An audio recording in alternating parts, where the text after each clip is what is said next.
Hi group, sorry I could not be there today for this class. Those of you who are in person, you'll be obviously in the school building. If for some reason you're not in the classroom, you can still access my supplies. Just let whatever sub is working with you allow you to go to the art room to grab the supply bin and just make sure you return it at the end of the period. If you're at home, obviously, then you're doing this lesson asynchronously, possibly without a sub.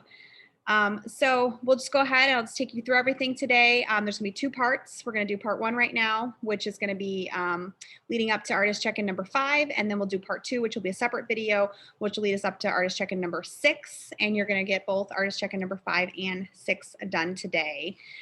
So for artist check-in number 5, we're gonna go ahead and continue to work on the grid rhythm pattern assignment that we did from last class time. We are gonna follow along with the prompts in the Google Classroom stream. So I'm going to go ahead and show you where you can find that in case for some reason you need to revisit older prompts from the previous class time. So if you go into the stream, you're going to find right below where it says photographing artwork, there is the prompts for your rhythmic grid design, and they are in this here. We, during the last class time when you were live instruction with me, did prompts 1 through 9. So that should already be done. We're just working on prompts 10, 11, and 12 today for this first half of class. So let me talk to you about what 10, 11, and 12 are going to look like. So I'm going to shift screens now to my drawing view. And this is the drawing that is prompts 1 through 9, working all black and white. We left off there. We're going to go on to prompt number 10. Prompt number 10 is going to incorporating color. You can work with marker or color pencil. It's up to you, or you could do a mixture of both mediums. We're going to start with one color, and I want you to pop one color. I'm going to switch to a brighter color so you can see it on the screen better. We're going to pop one color sporadically throughout your design, okay? And you're going to fill in that section with that color, okay? And you're going to do that in several areas throughout your design. And you pick, it does not have to necessarily be in every single box, but we should see that color presented in a fill way. Fill just means that you're actually coloring in the section. So maybe find a shape that you want to fill it in with. Maybe there's a area. And again, you're just going to kind of sprinkle this in throughout your design. You could also do this in color pencil. So right now I'm working with marker. You could always switch up and do a fill with color pencil. You'll find that color pencil is a bit easier if you're doing larger sections, unless you have wide tip markers. Just something to think about, you know, what kind of area you're filling in. So again, you're just sort of sporadically sort of popping little bits of color throughout your rhythm. So your color is now being applied in a rhythm, right? An unpredictable manner, okay? Prompt number 11 is gonna be to outline an object or a line in color. So outlining means that I'm just going around the outer edge of something and giving it a little pop of color. And again, you're gonna wanna do this sort of sporadically throughout your design. And you can, of course, switch colors, but definitely you should be doing a different color than your fill color. But if you want to do more than one color, by all means, you absolutely can. And again, just kind of sprinkle it around your design. Put in as much pops of color as makes it feel sort of balanced and consistent. So that's prompt number 11. And then finally, prompt number 12 is removing the grid lines. So we actually don't want our grid lines to show at the end of this drawing. So I'm going to use a large eraser here, and I'm going to get rid of these grid lines. Okay. And then after you get rid of the grid lines, you're going to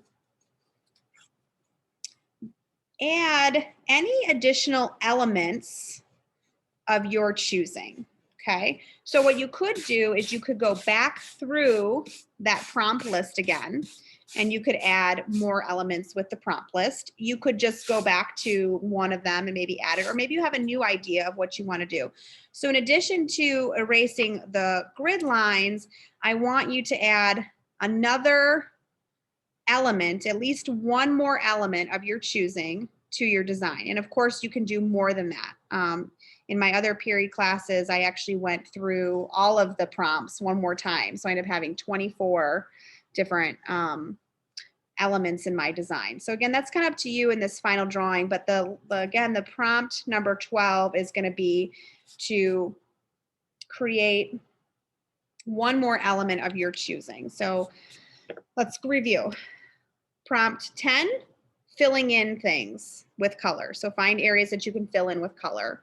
Prompt 11 is outlining something in color. And again, repeat that throughout your design. And then finally, prompt 12, which is your finishing prompt, get rid of those grid lines, make those disappear, and then add an additional element or more of your choosing to kind of finalize your drawing and make it feel like it's finished. Okay, so you're going to work on this up until our break today. You'll be taking the break either yourself if you're at home, or if you're in person, there'll be a sub, obviously, who'll explain to you how your break will go.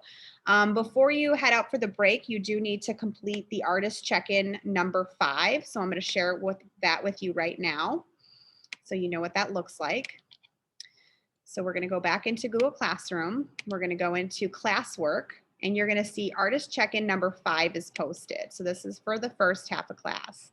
So for artist check-in number 5, you're going to complete prompts 10 through 12, which I just explained. And then following completing that, you are going to view the painting attached called Starry Night by Vincent van Gogh. And in a private comment, please tell me 3 ways that this artist demonstrates rhythm in his painting. 3 ways that he demonstrates rhythm in his painting. So we know that rhythm is repetition. We know that rhythm is line, shape, and color. And we know that rhythm is unpredictable. So those 3 things have to be present in order for rhythm to exist. So in what ways, 3 areas does this artist demonstrate rhythm? How does he do that? Tell me in 3 ways that you see rhythm in this painting. You're going to put that answer in a private comment, and then you're going to go ahead and click mark as done or turn in. And that'll complete our first half of this class today. Please move on to part 2 after your break.